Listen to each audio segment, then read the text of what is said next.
অন্তর্বর্তীকালীন সরকারের নানা কাজ দিয়ে আমরা সমালোচনা করব, আমরা কথা বলবো, কিন্তু তারপরেও ডক্টর ইউনূসকে আমরা ব্যর্থ হতে দেব না।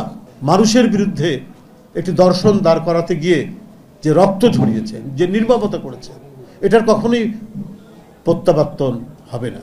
তা আমিও সেটা বলি যে আজকে যারা এই বিপ্লবের সাথে সম্পৃক্ত, আমরা পরস্পরের অনেক বিষয়ে সমালোচনা থাকবে।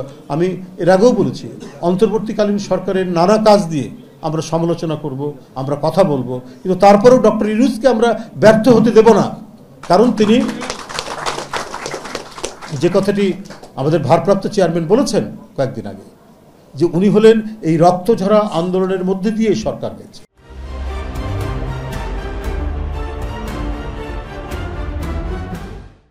হ্যাঁ, কনস্ট্রাকটিভ সমালোচনা যাতে হয়, আমরা যে সমালোচনা করছি আবার পাশাপাশি দেখুন বসে একসাথে আমরা কথাও বলছি, মানে আপনার ডেমোক্রেটিক কালচারে তো এটাই হবে। একই পার্লামেন্টে, একই কংগ্রেসে বিরোধী দল থেকে, সরকারি দল থেকে, গণতন্ত্র তার বিবর্তনের মধ্যে দিয়ে আজকের যে রূপ পেয়েছে সেটা তো তাই। বিরোধী দল, সরকারি দল পাশাপাশি বসবে, কিন্তু একে অপরের সমালোচনা করবে।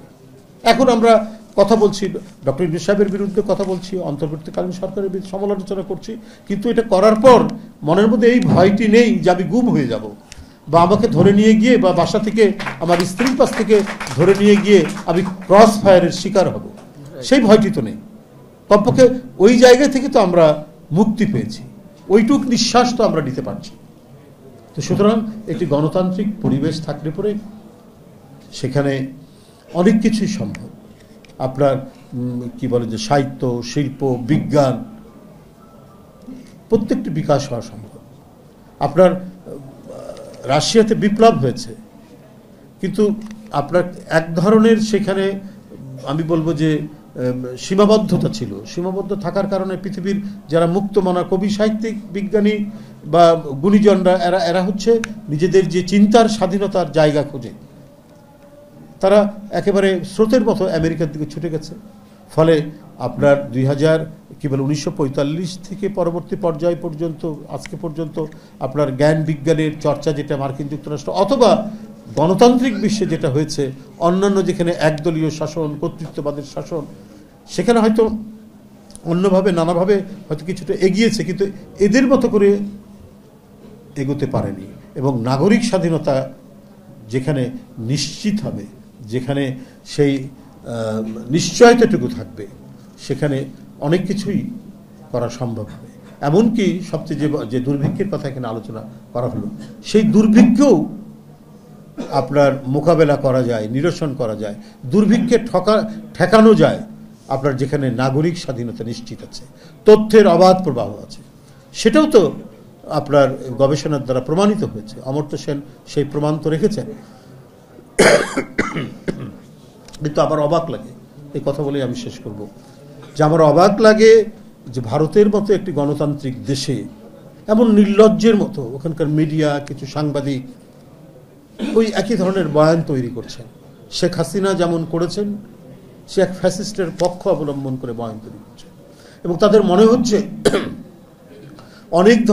অনেক দিনের গুপ্তধন তারা যেটা মানে সঞ্চয় করেছেন, সেই গুপ্তধন যেন হাতছাড়া হয়ে গেছে।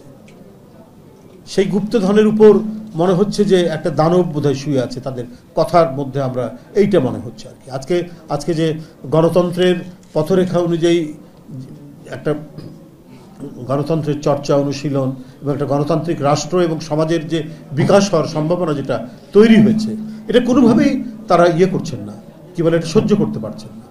শুধুমাত্র শেখ হাসিনার মুক্তি, এটা কেন? এটা একটা গণতান্ত্রিক দেশের কাছ থেকে তো আমরা এটা আশা করতে পারি না। তাদের কেউ খাপছাড়া টাইপের কিছু মানুষ, তারা মিডিয়ার সাথে যুক্ত, বলছেন বাংলাদেশ আর থাকবে না, পার্শ্ববর্তী একটা স্বাধীন দেশ সে থাকবে না। সে কথাটাকে অ্যালাউ করছে কি করে ভারতের নীতি নির্ধারকরা?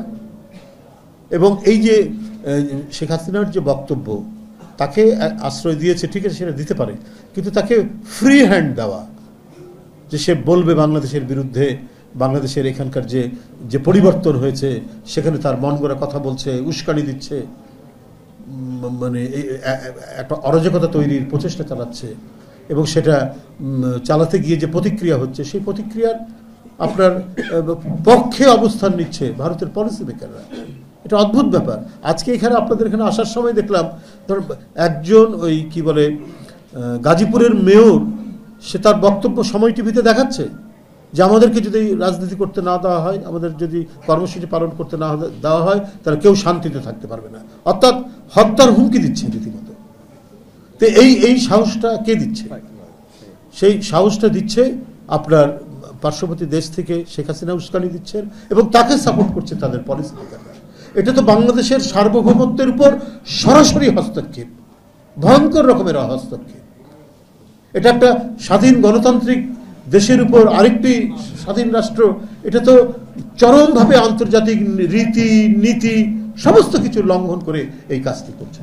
একটা মেয়র যার ব্যাকগ্রাউন্ড হচ্ছে সে না কোনো ভালো কলেজ ইউনিভার্সিটি বা কোথাকার ছাত্র ছিল বা ছাত্র আদৌ ছিল কিনা জানি না, তাকে মেয়র বানানো হয়েছে, সেখানকার জুট ব্যবসা টুট ব্যবসা একটা মাফিয়াতন্ত্রের মধ্যে দিয়ে মেয়র হয়েছে, এবং সে এই কি বলে যে ছাত্রদের বৈষম্য বিরোধী আন্দোলনের উপর গুলি চালাতে মোটরসাইকেল নিয়ে সে ঝাঁপিয়ে পড়েছিল। সে এখন প্রতিনিধিত্ব করছে শেখ হাসিনা, এই ধরনের একটা মাফিয়া টাইপের একজন ব্যক্তি। এটা তো একটি ভয়াবহ ব্যাপার। যাই হোক, আমাদেরকেও সবাইকে গণতান্ত্রিক শক্তির সপক্ষের লোকজন থেকেও সতর্ক পদক্ষেপ রাখতে হবে। কোনো নৈরাজ্যের কারণে কেউ যাতে কোনো সুযোগ না নিতে পারে, কারণ এটাও মনে রাখতে হবে প্রতি বিপ্লব কিন্তু উকি ঝুঁকি মারে সবসময়, এই উকি ঝুঁকি যাতে দিতে না পারে। ব্রিটেনের বিপ্লব দেখেছি, সেখানে রাজা চার্লসের ছেলে আবার সে রাজা হয়ে এসছে শুধুমাত্র কিছু ভুলের কারণে পার্লামেন্টে। ফ্রান্সের যে বিপ্লব হলো, যে লুই 16 যার গিলোটনাইজড হলো, তার ছেলেও আর একবার প্রত্যাবর্তন করেছিল শুধুমাত্র ভুলের কারণে। আমাদের কাছে মানে বিভিন্ন রাষ্ট্রের বিপ্লবের পরবর্তী যে ভুলগুলো, সেটা যেন না হয়, সেটা দেখলে পরে আর কখনোই প্রতি বিপ্লব এখানে হবে না।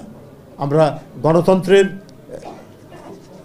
রাস্তা দিয়ে আমরা এগিয়ে যাব এবং দেশ বিরোধী, গণতন্ত্র বিরোধী এবং আমাদের সার্বভৌমত্ব বিরোধী, আমাদের ইতিহাস, সংস্কৃতি, আবহমান বাংলার যা কিছু আছে সেইটার চর্চা, অনুশীলন এবং সেটিকে নিয়ে আমাদের এগিয়ে যাওয়ার ক্ষেত্রে আমরা কখনোই অন্যের হস্তক্ষেপকে মেনে নেব না।